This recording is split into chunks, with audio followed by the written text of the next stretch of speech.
নমস্কার, কেমন আছেন সবাই? সুপ্রিয়ার ঘরকন্যা একটা ভিডিওতে সবাইকে স্বাগত। আজকে অনেক দেরি করে আমি ভিডিওটা শুরু করছি, কারণ সকাল থেকে অনেক লড়চড়ে শিডিউল হয়ে গেছে।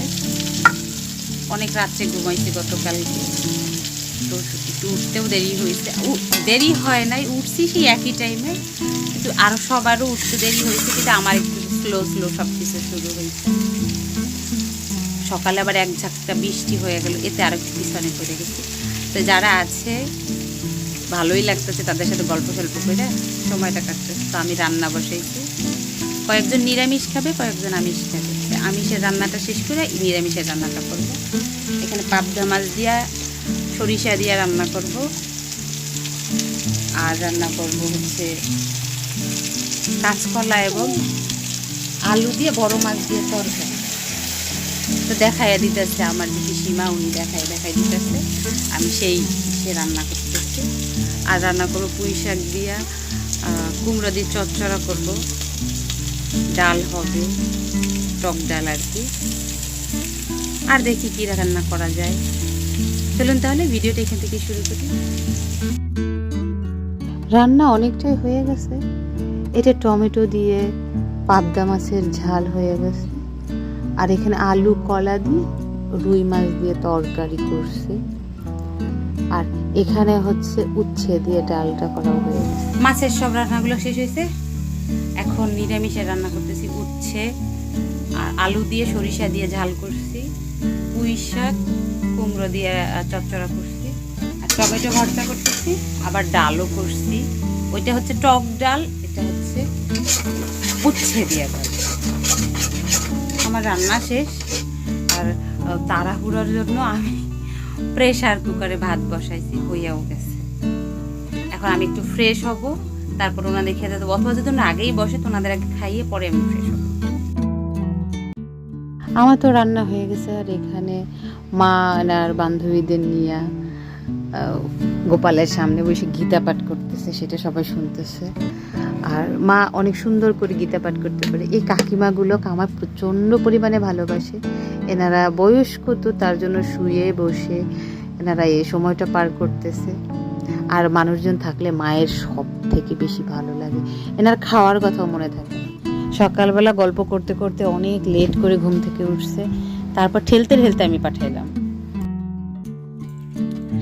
সবার খাওয়া দাওয়া হয়ে গেছে, এখন আমার দিদি আর পিসিমা আমরা খেতে বসছি। আজকে একটা মানে অন্যরকম একটা পরিস্থিতি হয়েছে। সবার খাওয়া শেষ হয়ে গেছে, বাট ভাতে টান পড়ে গেছে। তখন অলরেডি আমার চুলায় ভাত ছিল, কিন্তু কারো আর লাগে নাই, তাই খেয়ে নেই, পরে কথা বলি। প্রচন্ড ক্ষুধা লাগছে।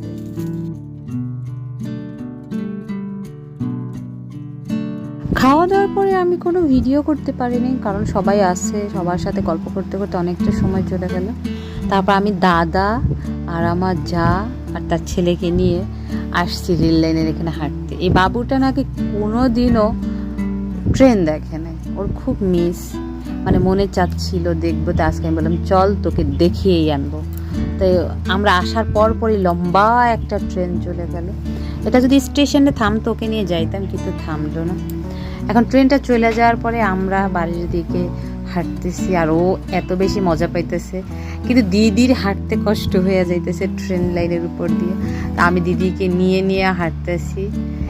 এইখান দিয়ে আমার দাদা আর বাবুটা আগে গেছে, আমি দিদিকে নিয়ে আস্তে আস্তে যাইতেছি। আমরা এখন বাড়ি চলে যাব।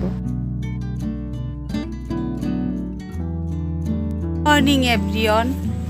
গতকালকে আমি আর ভিডিওটা কন্টিনিউ করতে পারি নাই, কারণ হচ্ছে বাড়িতে তো অনেক গেস্ট, তার জন্য সম্ভব হয় না। অনেক সময় ক্যামেরা ধরতে মনে থাকে না, অনেক সময় সবার সামনে ক্যামেরা ধরা যায় না। বাড়িতে এসে রান্না বান্না খাওয়া দাওয়া এসব তো চলে। তো সকালবেলা এখন আস্তে আস্তে করে গেস্ট সবাই যাচ্ছে। আমার যা চলে গেল, সাথে গেল চন্দন দাদা। তো বাড়িতে এখনও দুজন আছে, ওনারা যাবে একটু পরে। সকালে খাওয়া দাওয়া হয়ে গেছে, সকালে ভাত করছি, চন্দন দাদা রুটি খেয়েছে, আর স্যারে সকালে চা আর বিস্কিট খাইয়ে অফিসে গেছে। ভালোই লাগে লোকজন থাকলে, কিন্তু এখন পুরো ঘরটা ফাঁকা হয়ে যাবে। আমার দাদাও আছে, আমার দাদাকে নিয়ে একটু বের হবো, এরকম একটা ইচ্ছা আছে, দেখি কি করা যায়। যাই হোক, এখান থেকে আবার ভিডিওটা শুরু করতেছি, সঙ্গেই থাকুন। আমাদের এখানে যে গাছে যে পাখির বাসা বাঁধছে, অনেকগুলো বাচ্চা হয়েছে, এত সুন্দর কিচিরমিচির ডাকাডাকি। আর সব থেকে বেশি ভালো লাগে মা পাখিটা বাচ্চাদের নিয়ে ওড়ার চেষ্টা করে। তাই ওরা বিদায় হওয়ার পরে আমি আবার করলাম কি, ধোয়া মোছা গোছানোর তো অভাব নেই, সেগুলো করতেছি। এখন আবার 2 কাকি ওনারা যাবে, এরপর আবার একটু ধোয়া ধুইয়েছে। তো সবাই থাকলে ওদের সাথে কথা বলতে বলতে কাজগুলো আর করা হয় না। মা আর মার 2 বান্ধবী এনারা এখন চলে যাবে। যেতে ইচ্ছে করতেছে না কারোই, তারপরও ওনারা যেতে হবে, যেহেতু ছেলেদের কাছে সংসার আছে যার যার। তো মা বলতেছে আর কবে দেখা হবে, আর হবে কিনা জীবনও জানি না। তা আমার শাশুড়ি মা হচ্ছে ঘুমটা দেওয়া এক্সপার্ট, আমি দেই না দেই, উনি আমারটা পুষাইয়া দেয়। এখন পুরো বাড়িটি ফাঁকা। এনারা 2 জন হচ্ছে আমার শাশুড়ির বান্ধবী, ওনারাও চলে গেল। আমার শাশুড়ি তো এখন মনটা খুবই খারাপ হয়ে যাবে। আর ওনারা আমার গোপালকে নিয়ে খুব বেশি এক্সাইটেড ছিলেন। আমি তো আপনাদের সাথে ঠিকভাবে আমার গোপালের পরিচয় করাইতেই পারলাম না। দাঁড়ান, আজকে কাজবাজ সাইরা স্নান করে পরিচয় করাই দেবো সবার সাথে।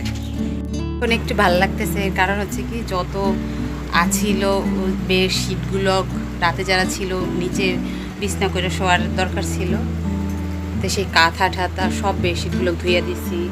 ঘর ভালো করে ঝাড় দিয়ে মুইসা আসলাম। কিছু পুজোর বাসন সেইগুলো ধুয়েছি, সব ধোয়া সম্ভব হয় নাই কারণ জায়গা কম ছিল। এখন একটু হালকা লাগতেছে, তো আমি এখন যাবো স্নান করতে।